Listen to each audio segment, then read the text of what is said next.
अस्मद्गुरुभ्यो नमः। श्रीमते रामानुजाय नमः।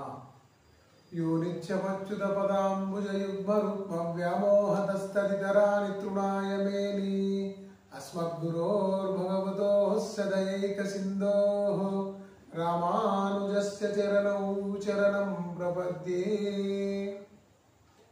ఈరోజు విశేషాలను తెలుసుకుందాము. 16 సెప్టెంబర్ 2025 మంగళవారము, దశమి తిథి, ఆరిద్ర నక్షత్రము. ఈరోజు రాహుకాలము 3 గంటల నుంచి 4:30 వరకు రాహుకాలం ఉంది. ఈరోజు గ్రహస్థితి బాగలేని వారు ఆంజనేయ స్వామి వారికి ఆకు పూజ కానీ సింధూరం కానీ పెట్టిస్తే చాలా బాగుంటుంది. మీ గ్రహస్థితి కాస్త మెరుగయ్యే అవకాశాలు ఉంటాయి. ఆంజనేయ స్వామికి సంబంధించిన అష్టోత్తర శతనామం కావచ్చు, హనుమాన్ చాలీసా లాంటివి కావచ్చు, చదువుకుంటే బాగుంటుంది.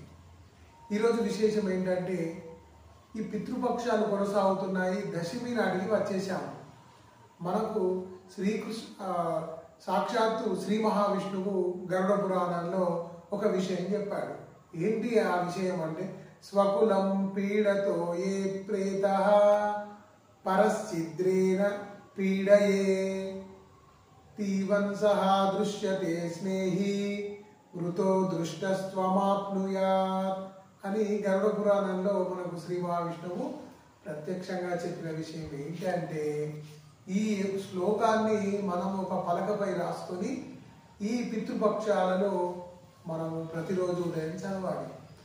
మనము పిండ ప్రదానాలు తిథులు పెట్టలేకపోతే కనీసం పెద్దలకు చేతులు జోడించైనా నేను ఈ పితృకర్మలు చేయలేకపోతున్నాను, నన్ను క్షమించండి అంటే కూడా వారు క్షమిస్తారట.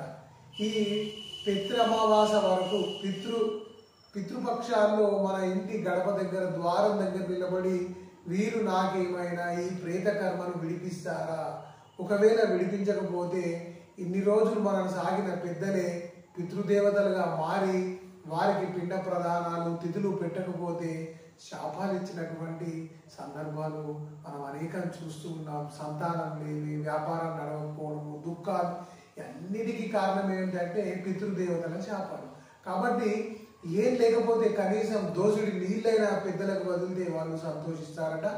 కాబట్టి ఈ పితృమాస వరకు విధి విధానాలను పాటించండి.